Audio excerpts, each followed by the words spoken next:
वासुदेवाय। स्वागत करती हूँ आप सबका। जय सच्चे की जय श्री कृष्णा। हिंदू पंचांग के अनुसार प्रत्येक माह की 11वीं तिथि को हम एकादशी की तिथि मानते हैं। एकादशी तिथि हमारे हिंदू अध्यात्म में बहुत महत्व रखती है। भगवान विष्णु को समर्पित ये तिथि होती है।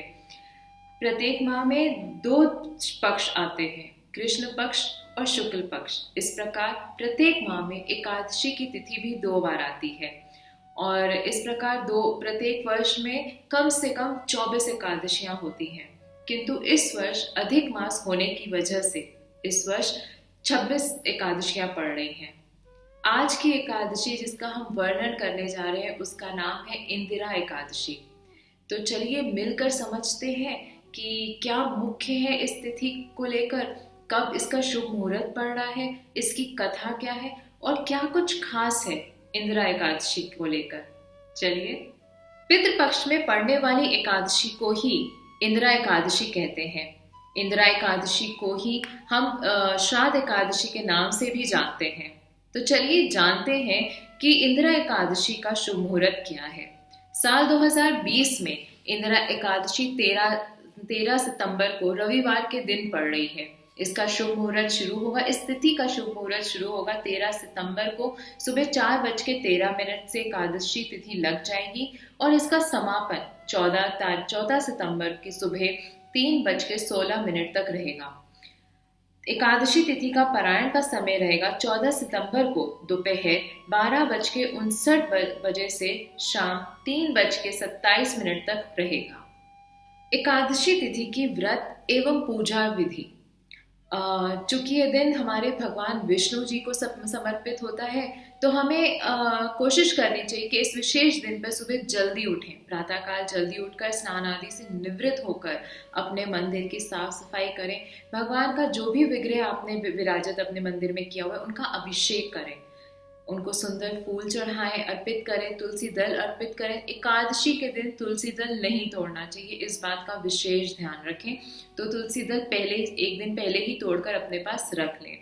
तुलसी दल अर्पित करें, इत्र लगाएं और भगवान को मिष्ठान भोग लगाएं, उनका सुंदर प्रिय भोग लगाएं।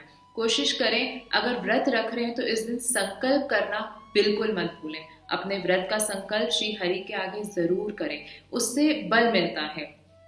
संकल्प करते हुए यदि आप कर सके तो विष्णु सहस्त्र नाम का पाठ जरूर करना चाहिए, और नहीं तो जो भी आपका मंत्र, आपका गुरु मंत्र है या जो भी कृष्ण के नाम, विष्णु का नाम जो भी आपको प्रिय है, श्री कृष्ण गोविंद हरे मुरारी, हे नाथ नारायण वासुदेवा, श्री कृष्ण शरणम मम, जो भी मंत्र आपको पसंद है, कोशिश करनी चाहिए कि ये पूरा दिन हम कृष्ण नाम में, श्री विष्णु के नाम में, हरि के नाम में उनका नाम स्मरण करते रहें।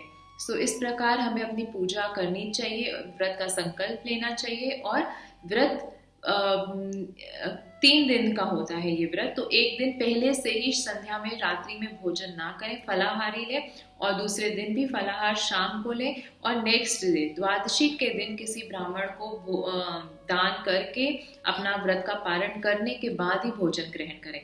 जो लोग व्रत नहीं रख पा रहे उनसे विनय करूंगी कि इस विशेष दिन पे चावल ना ग्रहण करें।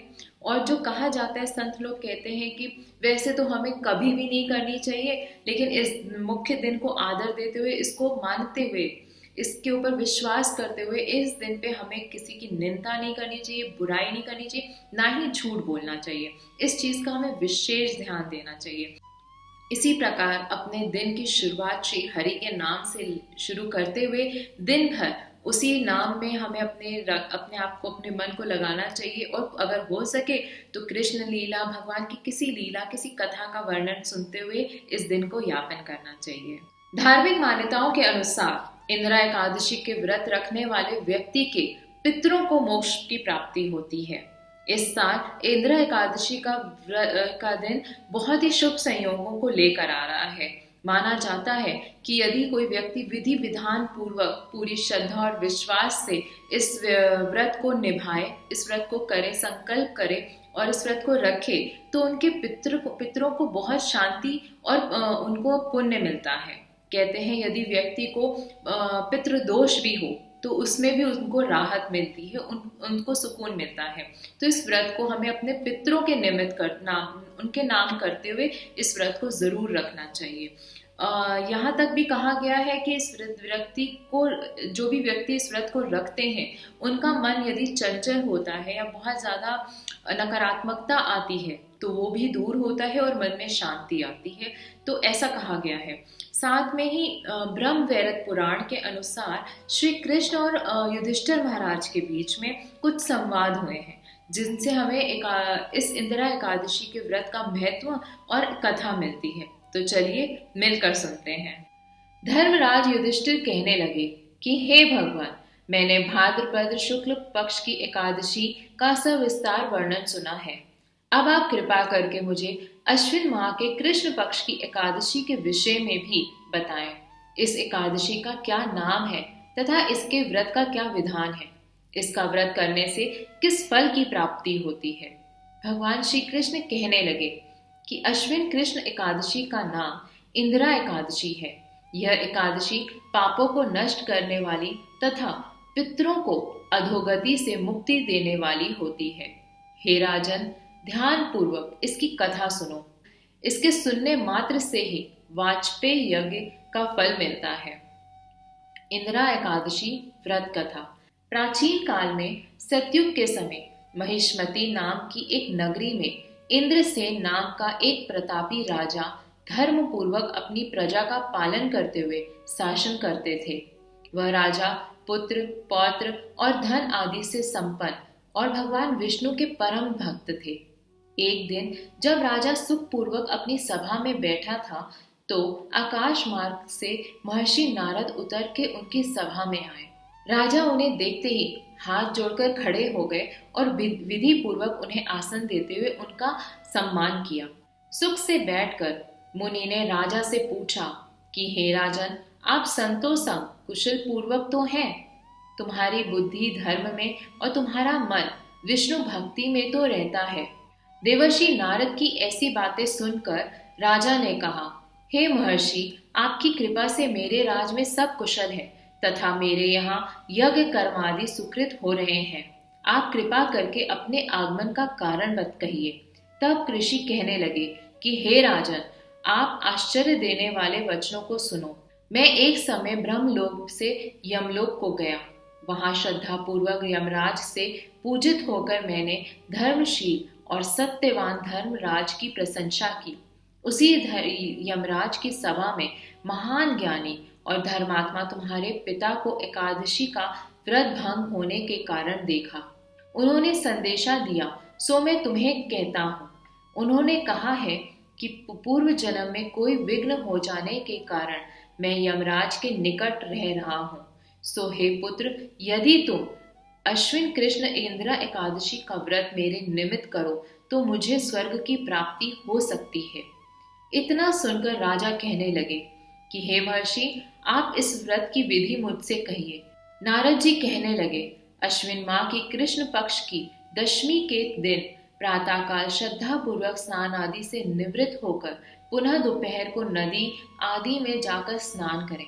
फिर श्रद्धा पूर्वक पितरों का श्राद्ध करें और एक बार भोजन करें। प्रातःकाल होने पर एकादशी के दिन दातुन आदि करके स्नान करें। फिर व्रत के नियमों को भक्ति पूर्वक ग्रहण करता हुआ प्रतिज्ञा करें कि मैं आज संपूर्ण भोगों को त्याग कर निराहार एकादशी का व्रत करूंगा। हे पुंडरीकाक्ष, मैं आपकी शरण में हूँ, आप मेरी रक्षा कीजिए। इस प्रकार नियम पूर्वक शालिग्राम की मूर्ति के आगे विधि पूर्वक श्राद्ध करके योग्य ब्राह्मणों को फलाहार का भोजन कराएं और दक्षिणा दें। पितरों के श्राद्ध से जो बच जाए उसे सूंध कर गौ को दें तथा धूप, दीप, गंध, पुष्प, नैवेद्य आदि सब सामग्री से ऋषिकेश भगवान का पूजन करें। रात में भगवान के निकट जागरण करें। इसके पश्चात द्वादशी के दिन प्रातःकाल होने पर भगवान का पूजन करके ब्राह्मणों को भोजन कराएं। भाई बंधुओं, स्त्री और पुत्र सहित आप भी मौन होकर भोजन करें। नारायण जी कहने लगे कि हे राजन, इस विधि से यदि तुम आलस रहित होकर इस एकादशी का व्रत करोगे तो तुम्हारे पिता अवश्य ही स्वर्ग लोक को जाएंगे। इतना कहकर नारद जी अंतर ध्यान हो गए। नारद जी के कथा अनुसार राजा द्वारा अपने बांधुओं तथा दासों सहित व्रत करने से आकाश से पुष्प वर्षा हुई और उस राजा के पिता गरुड़ पर चढ़कर विष्णु लोक को गए। राजा इंद्रसेन भी एकादशी के व्रत के प्रभाव से निष्कंटक राज्य करके अंत में अपने पुत्र को सिंहासन पर बिठाकर स्वर्ग लोक को गए।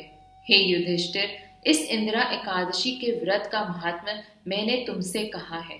इसके पढ़ने और सुनने से मनुष्य सभी पापों से छूट जाते हैं और सब प्रकार के भोगों को भोग कर बैकुंठ को प्राप्त होते हैं। बोलिए एकादशी व्रत की जय, विष्णु भगवान की जय, तुलसी महारानी की जय। तो हमने ये सुंदर कथा सुनी। कथा कहती है कि भगवान श्री कृष्ण स्वयं कहते हैं कि इस व्रत से, इस दिन को सुंदर विधि पूर्वक और श्रद्धा पूर्वक निभाने से न केवल हम अपने बल्कि अपने पूर्वजों के, अपने पितरों को भी शांति और मोक्ष दे सकते हैं। तो इस दिन को हमें विधि विधान से जरूर निभाना चाहिए। ये छोटे छोटे कर्म हैं जो हमें हमारी आध्यात्मिक शक्ति बढ़ाते हैं, हमारी सकारात्मक ऊर्जा बढ़ाते हैं। तो हमें इन्हें जरूर निभाना चाहिए। कोशिश करती हूँ ये छोटे छोटे प्रयास जरूर हम सब मिलकर करें और मिलकर आगे बढ़ते रहें।